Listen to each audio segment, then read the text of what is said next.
জুলাই আন্দোলনের চেতনা, শহীদদের স্মরণ এবং সাম্প্রতিক রাজনৈতিক বক্তব্যকে কেন্দ্র করে উত্তপ্ত হয়ে উঠেছে রাজনৈতিক অঙ্গন। বিএনপি ও এর সহযোগী সংগঠনের নেতারা অভিযোগ করেছেন, উদ্দেশ্যপ্রণোদিত বক্তব্যের মাধ্যমে জাতীয় ঐক্য বিনষ্টের চেষ্টা চলছে। এছাড়াও জামাতে ইসলামের আমির যেসব বক্তব্য সরাসরি দেন না, সেগুলো নাসিরউদ্দিন পাটোয়ারির মাধ্যমে তুলে ধরা হচ্ছে বলেও অভিযোগ করেন তারা। আহসান হাবিবের রিপোর্ট।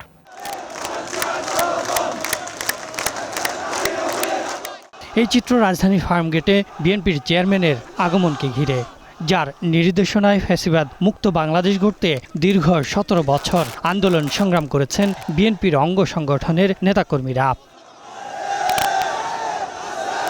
২০২৪ সালের আন্দোলনের মধ্য দিয়ে ফ্যাসিবাদ মুক্ত হয় দেশ। আর যারা দীর্ঘ ১৭ বছর আন্দোলন সংগ্রামে নির্যাতনের শিকার হয়েছেন, জীবন দিয়েছেন, তাদের পাশে দাঁড়াতে প্রধানমন্ত্রী তারেক রহমান নিয়মিত খোঁজখবর এবং সমস্যা সমাধানের উদ্যোগ নিচ্ছেন। এই ধারাবাহিকতায় খামারবাড়িতে প্রধানমন্ত্রী ও বিএনপির চেয়ারম্যান তারেক রহমানের উপস্থিতিতে দলীয় ও সাংগঠনিক মতবিনিময় সভা।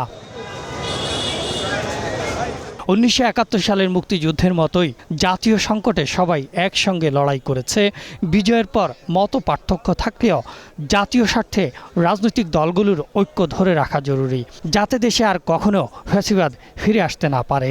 সকল রাজনৈতিক দলের প্রতি অনুরোধ থাকবে যে আপনারা জাতীয় স্বার্থে ঐক্যবদ্ধ হন, ফ্যাসিবাদের পদধ্বনি যেন আর কখনো শোনা না যায়, এই ব্যাপারে ঐক্যবদ্ধ থাকেন। সরকারের সমালোচনা করেন, সেটাও একটু সৃষ্টিশীল ভাষায় করেন, নোংরা আক্রমণাত্মক ভাষায় না। অনেকেই এই আহত নিহত আমাদের নিজের দলেরও হয়েছে এবং সমগ্র বাংলাদেশের সব দল মত নির্বিশেষে এই জুলাইয়ে ছিল। আমরা জুলাইকে হৃদয়ে ধারণ করে রাখতে চাই এবং আমাদের নেতা জুলাইকে হৃদয়ে ধারণ করেন বলেই এত প্রোগ্রাম করেন। জুলাই আন্দোলনের নাম ব্যবহার করে ব্যক্তিস্বার্থ হাসিলের চেষ্টারও সমালোচনা করেন তারা। তাদের দাবি, প্রকৃত জুলাই যোদ্ধাদের মধ্যে কোনো বিভক্তি নেই। এই জুলাই বিক্রি করে নিজেদের আখের গুছিয়ে নিয়ে দুর্নীতি লুটপাট করেছে, ঠিক একই স্টাইলে যারা চলতে চাচ্ছে তাদেরকে প্রতিহত করার জন্য দীর্ঘ ১৭ বছরের রাজপথের যোদ্ধারা ঐক্যবদ্ধ হচ্ছে। এদিকে ছাত্রদলের নেতারা অভিযোগ করেন, অতীতে ছাত্রলীগের রাজনৈতিক আচরণের ধারাবাহিকতাই এখনও কিছু মহলে দেখা যাচ্ছে। নাসিরউদ্দিন পাটোয়ারির বক্তব্য হাসিনার প্রেতাত্মার প্রতিফলন রয়েছে বলেও জানান তারা। আমার মনে হয় এদের অতীতে তো ছাত্রলীগ করার অভ্যাস ছিল, ওই আচরণগুলো এরা ছাড়তে পারে নাই। এদের কথাবার্তা দেখলে মনে হয় পুরুষ হাসিনা দেখতেছি।